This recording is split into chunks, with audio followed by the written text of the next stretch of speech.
CICയും ജബ്ബാർ ഹാജിയുടെ ഉണ്ടയില്ല വെടിയും. ഇവിടെ ഇപ്പോ പുതിയ മാഫി പ്രശ്നം വന്നപ്പോൾ വളരെ ഭംഗിയായി തീർന്നതാണ്.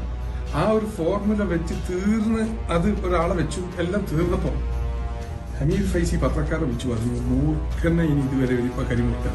അങ്ങനെ എന്തുകൊണ്ട് സമസ്ത പറഞ്ഞില്ല, സമസ്തന്റെ പ്രസിഡന്റ് പറഞ്ഞില്ല, സമസ്തന്റെ ജനറൽ സെക്രട്ടറി പറഞ്ഞില്ല, ഒന്നും പറഞ്ഞില്ല. പക്ഷെ ഈ പ്രശ്നം ഞാൻ നേരത്തെ പറഞ്ഞ തീരണമെന്ന് ആഗ്രഹിക്കുന്നവർ ഒരു ഭാഗത്ത് നിറഞ്ഞുണ്ടാകുമ്പോൾ ഒരു കാരണവശാലും തീരരുത് എന്ന് ആഗ്രഹിക്കുക. അതാണ് അവിടെ അന്നത്തെ ആ ചർച്ച കുട്ടി. അല്ലെങ്കിൽ ഇപ്പൊ ഈ പ്രശ്നങ്ങളൊന്നും ഉണ്ടാവില്ല. പ്രിയപ്പെട്ടവരെ, കേരളീയ മുസ്ലിം പരിസരത്ത് കുറച്ചു കാലമായി പുകഞ്ഞുകൊണ്ടിരിക്കുന്ന നേറുന്ന ഒരു പ്രയാസമാണ് സമസ്ത കേരള ജംഇയ്യത്തുൽ ഉലമയും മുസ്ലിം ലീഗ് പ്രസ്ഥാനവും CICയുമായി ബന്ധപ്പെട്ട ചില വിഷയങ്ങൾ.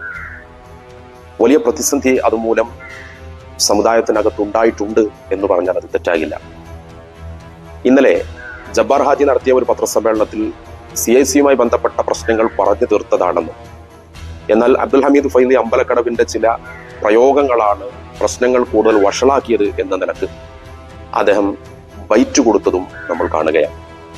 അതിന്റെ വസ്തുത ഇവിടെ ഒന്ന് പരിശോധിക്കുകയാണ്.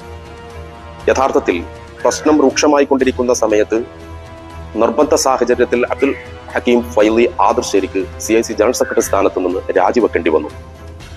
രാജിക്കത്ത് സെനറ്റിന്റെ പ്രസിഡന്റായ സയ്യിദ് സാദിഖ് അലി ശിഹാബ് തങ്ങളുടെ കൈവശം അദ്ദേഹം ഏൽപ്പിച്ചു. പ്രശ്നം വീണ്ടും വഷളായിക്കൊണ്ടിരിക്കുന്നു. ശത്രുക്കൾ ഇത് ചൂഷണം ചെയ്തുകൊണ്ടിരിക്കുന്നു.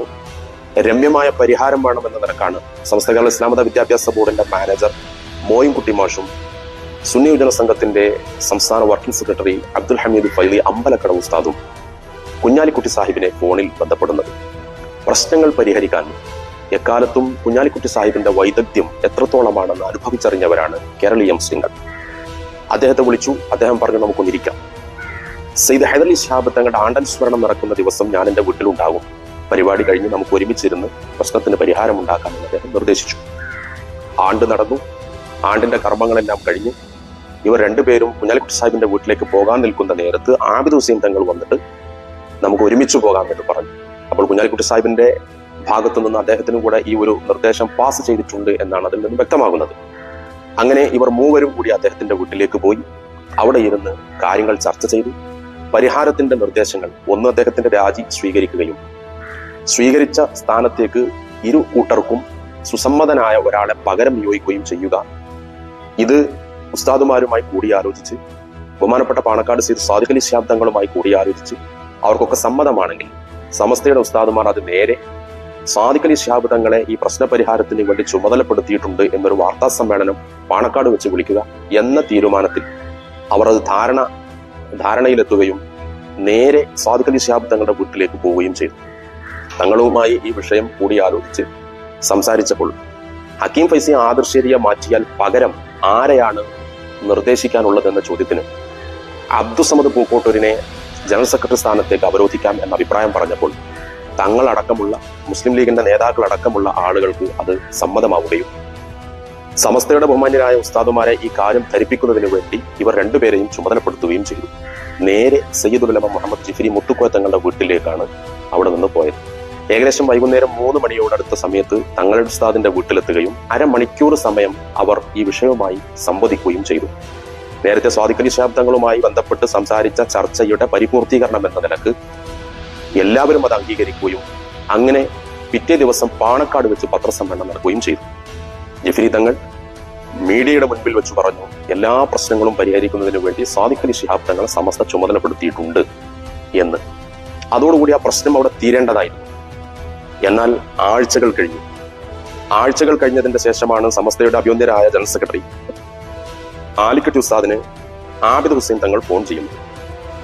നമ്മൾ വെച്ച ഫോർമുല അവർക്ക് സ്വീകാര്യമല്ല, CICക്ക് സ്വീകാര്യമല്ല, അവർ അതിന് ഒരുക്കമല്ല എന്നറിയിച്ചിട്ടുണ്ട് എന്നു പറഞ്ഞ് പാണക്കാട്ടെ തങ്ങളും മുസ്ലിം ലീഗിന്റെ അഭ്യന്തരായ നേതാക്കളും സമസ്തയുടെ നേതൃത്വവും ഒന്നിച്ചെടുത്ത തീരുമാനത്തെ പുല്ലുവില പോലും കൽപ്പിക്കാതെ അതിനെ അപമാനിച്ചത് ആരാണ് എന്നതിനെ ബഹുമാനപ്പെട്ട ജബ്ബാർ ഹാജിക്ക് പഠിക്കണം.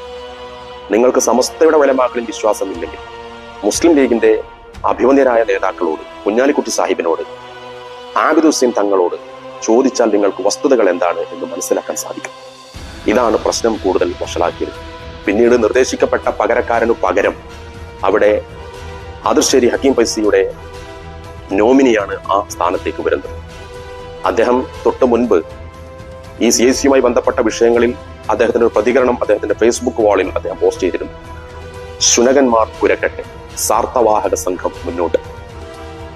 സമസ്തയുടെ ഉലമാക്കളെ, മുഷാവറ അംഗങ്ങളെ, യുവജന നേതാക്കളെ, കീഴ്ഘടകങ്ങളുടെ നേതാക്കളെ, CIC-യുമായി ബന്ധപ്പെട്ട വിഷയത്തിൽ പ്രശ്നപരിഹാരത്തിന് വേണ്ടി ശ്രമിച്ചിരുന്ന ആളുകളെ, അവിടെ ഉണ്ടായിരുന്ന ആശയ വ്യതിയാനങ്ങളെ, ആശയ വൈകല്യങ്ങളെ ചൂണ്ടിക്കാട്ടിയിരുന്ന പണ്ഡിതന്മാരെ ശുനകന്മാർ എന്ന പ്രയോഗമാണ് അദ്ദേഹം നടത്തിയത്. അദ്ദേഹത്തെ പോലെ ഒരാൾ ആ സ്ഥാനത്ത് പ്രതിഷ്ഠിക്കപ്പെടുന്നതിലുള്ള വലിയ ബുദ്ധിമുട്ടും പ്രയാസവുമാണ് പിന്നീട് നേതാക്കൾ അവരുടെ പ്രതികരണത്തിലൂടെ, വൈകാരികമായ പ്രതികരണത്തിലൂടെ അവർ പ്രകടിപ്പിച്ചത്.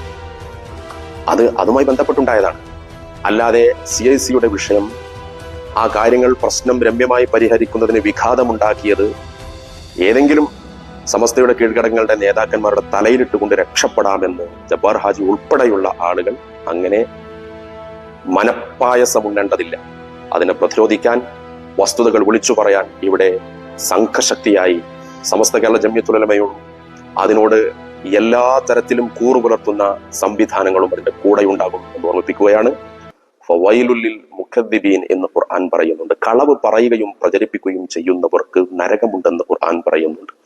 ഫലാ തുതിഇൽ മുഖദ്ദിബീൻ, കളവ് പറയുകയും പ്രചരിപ്പിക്കുകയും ചെയ്യുന്ന ആളുകളെ പിന്തുടരരുത്, അനുധാവനം ചെയ്യരുത് എന്ന് ഖുർആൻ പറയുന്നുണ്ട്. അതുപോലെ നിങ്ങൾക്ക് അറിവില്ലാത്ത കാര്യത്തിൽ നിങ്ങൾ ആധികാരികമായി ആ വിഷയം അവതരിപ്പിക്കാനും പറയാനും പോകേണ്ടതില്ല എന്നും ഖുർആൻ താക്കീത് ചെയ്യുന്നുണ്ടല്ലോ. അതുകൊണ്ട് വിശ്വാസികളുടെ സ്വഭാവമായ സത്യപ്രചാരണത്തിന്റെ ഭാഗമായി നിൽക്കാൻ വഖൂലു മഅസ്സാദിഖീൻ, അതാണ് വിശ്വാസികളുടെ മുഖമുദ്രയായി കൊണ്ട് നടക്കേണ്ടത്. എല്ലാം നമുക്കൊക്കെ സത്യസന്ധന്മാരോടൊപ്പം നിന്നുകൊണ്ട് സത്യത്തിന്റെ മാർഗത്തിൽ സത്യപ്രചാരകരായി മാറാൻ അള്ളാഹു തൗഫീഖ് നൽകട്ടെ.